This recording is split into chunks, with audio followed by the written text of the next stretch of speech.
think most of you may have received a copy of the recent Fifth Circuit opinion that has circulated, the Soaring Wind Energy versus Cadec US Incorporated decision.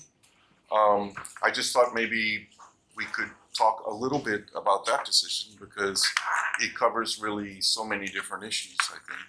Some of them rather unique, but many of them, because of the fact they think that they've not been covered, can provide a special kind of guidance.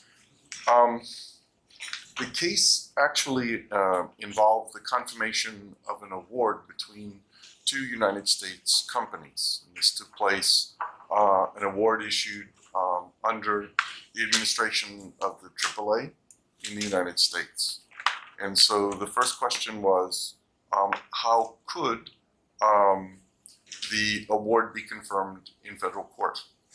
And they dispensed with the court dispensed with the objection to diversity, found that there was no diversity jurisdiction because there were parties from the same state on both sides. And so the question then was whether there would be federal question jurisdiction. And now you have two US companies who were engaged in arbitration.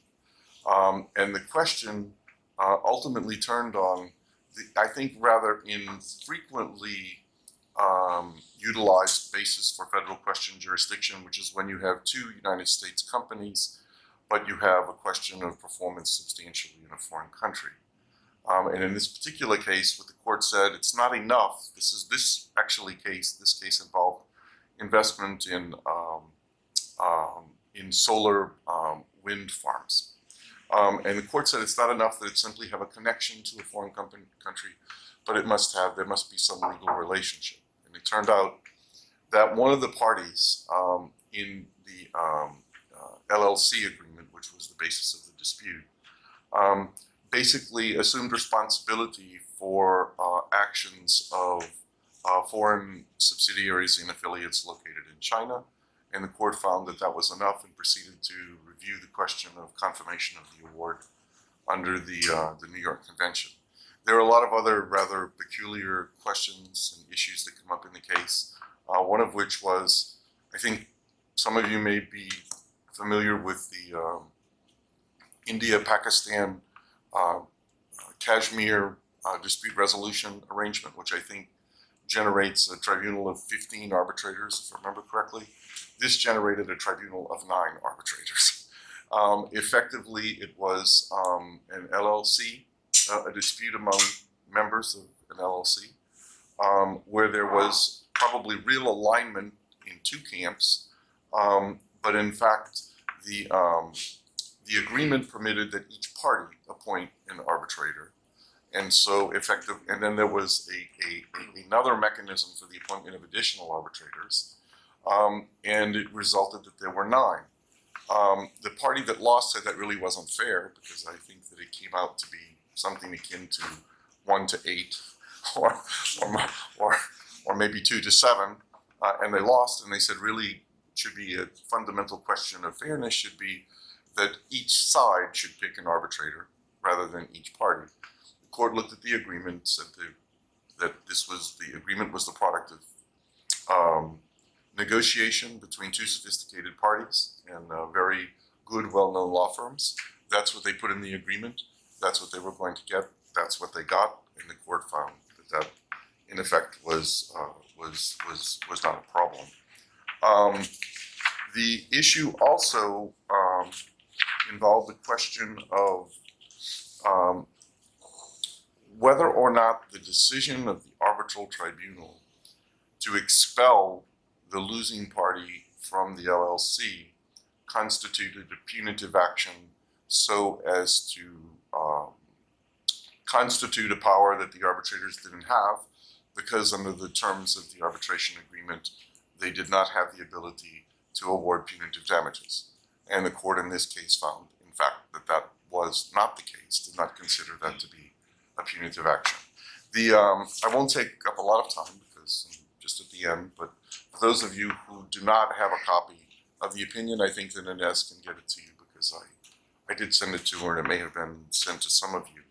There have been a couple of other cases of interest, but I really won't go into them now, except to briefly mention the Monster Energy case.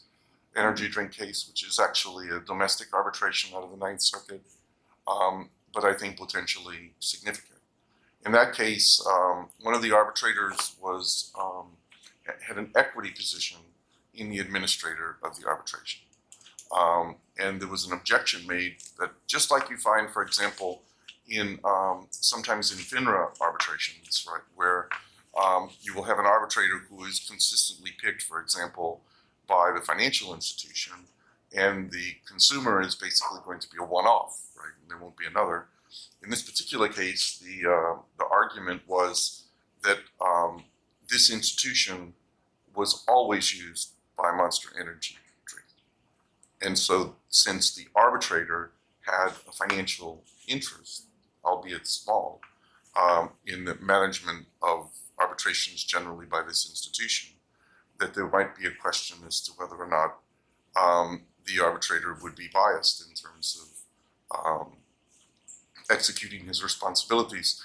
And the court, in fact, found that that was the case. So I think that potentially it could be important. I think a lot of institutions do not have arbitrators who have an equity position. But if an arbitrator does, and you are dealing with an institution that routinely would handle, for example, arbitrations from one of the parties to the arbitration, that it could be an issue. Like I said, there are a couple of other cases. What I can do is give them to Inez and ask her to distribute them. Thanks, John. That Monster Energy is very interesting. The whole concept that an arbitrator has an equity position. Yeah. So what? Theoretically, he could not listen to any arbitration of what, and he's part of that institution. And of course, that leads to other issues, even if you're not an equity, as you point out. That road can be treacherous for arbitrators if it's taken to its level. But I think probably more so where one of the parties to the arbitration basically incorporates the institution's role into their clause, so that there's a constant repetition.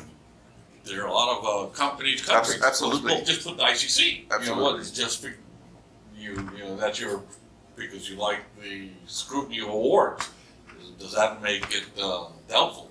It seems to me to be a real issue. Sure, absolutely.